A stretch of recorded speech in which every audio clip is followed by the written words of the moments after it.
Capítulo 17. Verão. O sol agora estava mais quente e tudo quanto era verde crescia com rapidez. O milho erguia as folhas estreitas e sussurrantes até a altura da cintura. O pai tornou a arar o campo e Royal e Almanzo capinaram-no de novo. Então o milho foi deixado de lado. Já havia ganho muita vantagem contra o mato e podia dominar o campo sem mais ajuda. As espessas fileiras de pé de batata quase se tocavam e suas flores brancas pareciam espuma sobre o campo. A aveia amadurecia com um verde cinzento e as pequenas cabeças de trigo estavam ásperas de cascas novas onde cresciam os grãos. A campina estava cor de púrpura com as flores de que as abelhas mais gostam. O trabalho agora não era tão premente. Almanzo tinha tempo de tirar as ervas daninhas da horta, de capinar a fileira de pés de batatas que estava cultivando para semente. Plantar algumas sementes de batata apenas para ver o que dariam. E todas as manhãs alimentava a sua abóbora, que estava criando para a feira do condado. O pai havia lhe ensinado a criar uma abóbora com leite. Tinham pegado o melhor pé de abóbora do campo e arrancado todos os seus ramos, menos um. E arrancaram todas as flores amarelas de abóbora, menos uma. Então, entre a raiz e a abóbora verde fizeram cuidadosamente um pequeno talho na parte de baixo do caule. Embaixo do talho, Almanzo fez um buraco no chão e colocou nele uma tigela de leite. Depois colocou um pavio de vela no leite e enfiou cuidadosamente a outra extremidade do pavio no talho. Todos os dias o pé de abóbora bebia a tigela de leite através do pavio de vela e a abóbora estava crescendo enormemente. Já estava 3 vezes maior do que qualquer uma outra abóbora do campo. Almanzo agora também tinha sua leitoazinha. Comprara com seu $0,5 e ela era tão pequena que a princípio a alimentava com um pano encharcado de leite. Mas logo aprendeu a beber. Conservava num chiqueiro na sombra, porque os porquinhos crescem melhor na sombra, e a alimentava com tudo quanto ela podia comer. Também estava crescendo depressa. Almanzo também, mas ele não estava crescendo com suficiente rapidez. Tomava toda a quantidade de leite que podia aguentar e na hora das refeições enchia tanto seu prato que não conseguia comer tudo. O pai olhava-o com severidade por deixar comida no prato e perguntava: "Que é que há com você, filho? Seus olhos são maiores do que o seu estômago?" Então Almanzo tentava engolir um pouco mais. Não dizia a ninguém que estava procurando crescer mais depressa a fim de poder ajudar a amansar os potros. Todos os dias o pai levava para fora os potros de 2 anos e um a um, presos a uma corda comprida, treinava-os a começar a andar e a parar quando ele falava. Treinava-os a usar rédeas e arreios e a não terem medo de nada. Muito em breve os atrelaria um por um junto com um velho cavalo manso e os ensinaria a puxar um carro leve, sem se assustarem. Mas nem mesmo deixava Almanzo entrar no pátio quando os estava treinando. Almanzo tinha certeza de que não os assustaria, não lhe ensinaria a pular ou empacar ou tentar fugir, mas o pai não lhe confiaria nem um cavalo de 9 anos. Naquele ano, Beleza teve o potrinho mais bonito que Almanzo até então vira. Nascera com uma perfeita estrela branca na testa e Almanzo deu-lhe o nome de Luz de Estrela. Corria no pasto com a mãe e certa vez em que o pai foi à cidade, Almanzo entrou no pasto.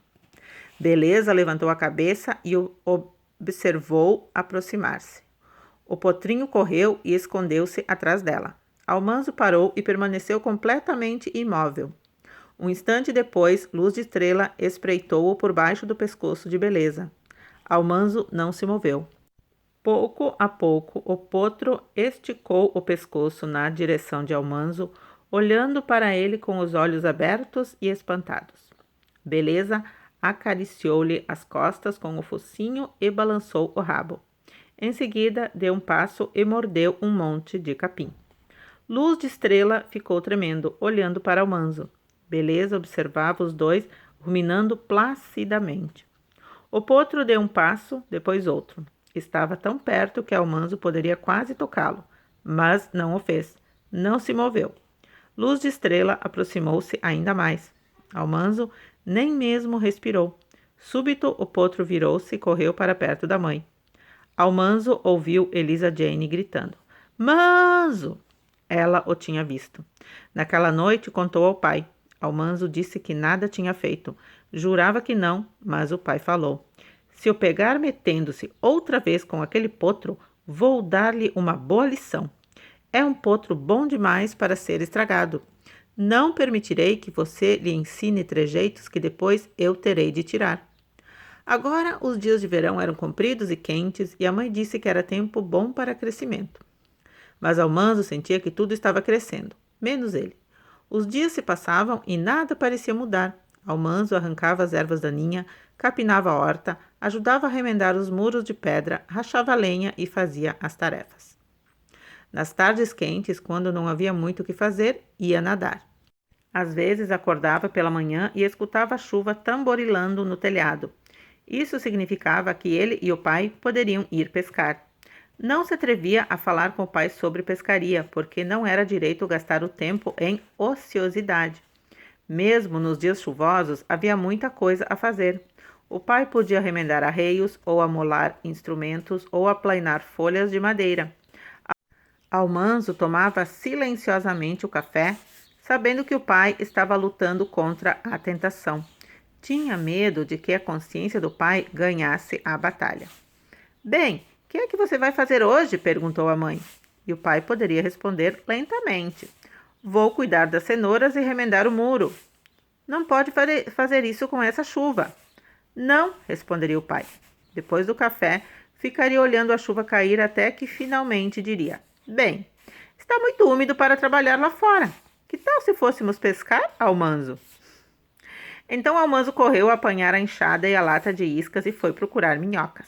A chuva tamborilava em seu velho chapéu de palha, escorria pelos seus braços e costas, e a lama se comprimia fria entre os dedos de seus pés. Já estava encharcado quando ele e o pai pegaram os caniços e atravessaram o pasto rumo ao rio das Trutas. Nada cheirava tão bem quanto a chuva sobre os trevos. Nenhuma sensação era tão boa quanto as gotas de chuva no rosto de Almanzo e o capim molhado sibilando em torno de suas pernas. Nada soava tão agradavelmente quanto as gotas martelando sobre os arbustos ao longo do rio das Trutas e o chiado da água sobre as pedras. Caminharam tranquilamente ao longo do barranco sem fazer o menor ruído e deixaram cair os anzóis no remanso. O pai ficou embaixo de uma árvore e Almanzo sentou-se debaixo de uma tenda formada pelos ramos de um cedro, observando a chuva cair na superfície da água. Súbito veio um relâmpago prateado no ar.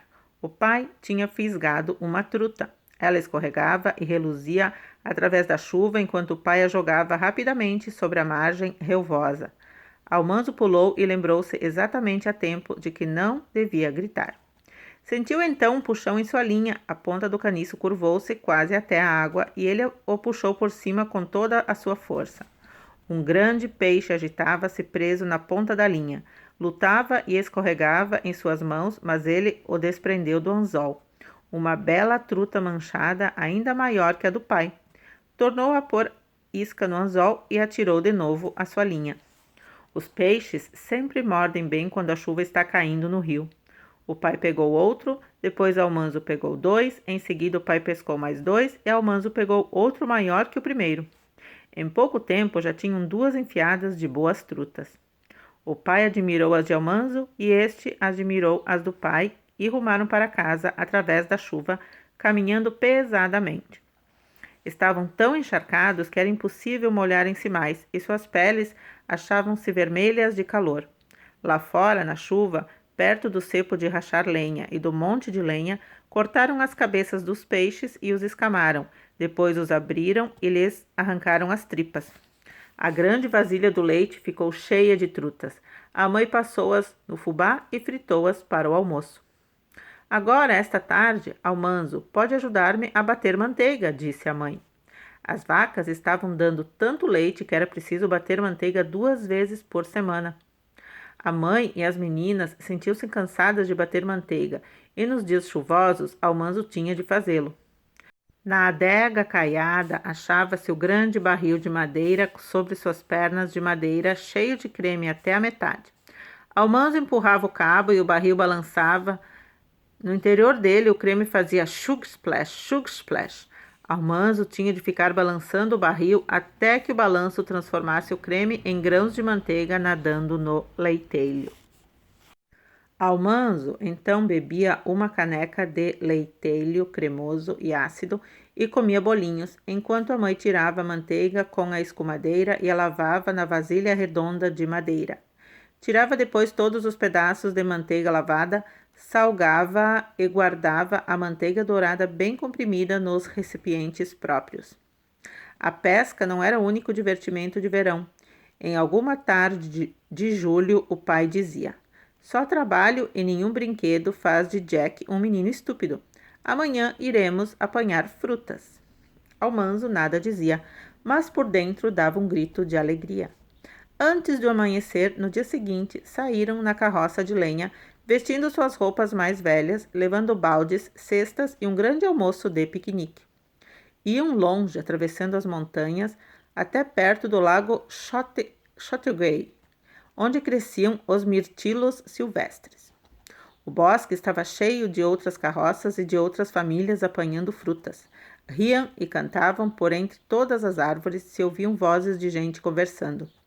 Todos os anos encontravam ali amigos que não tinham visto em outro lugar.